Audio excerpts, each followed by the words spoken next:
Karachi report Abdul Qadeer Shah. 21 Ramzan मुबारक की पुरदर्द और गमगीन शब शहादत के मौके पर अमीरुल मोमिनीन हज़रत इमाम अली की अली इब्न तालिब की याद में कराची के इलाके अली मोहम्मद गोट यूसी 9 ब्लॉक डी मंगू पीर टाउन कराची वेस्ट में वाक़ इमाम बारगाह दर इमाम ज़माना में मजलिस अज़ा मुनक़िद की गई।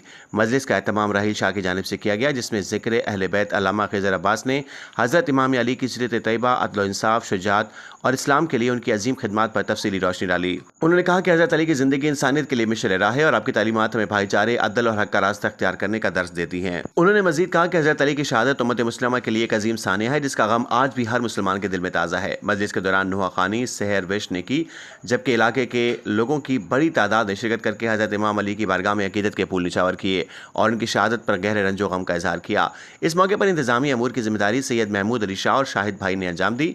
मजलिस के अख्ताम पर शुरका के लिए अफ्तार और लंगर का खुसूसी एहतमाम भी किया गया। शुरका ने हज़रत अली की सीरत पर अमल पैरा होने और माशरे में अदल इंसाफ के फ़रोग़ देने का अज़्म का इजहार किया।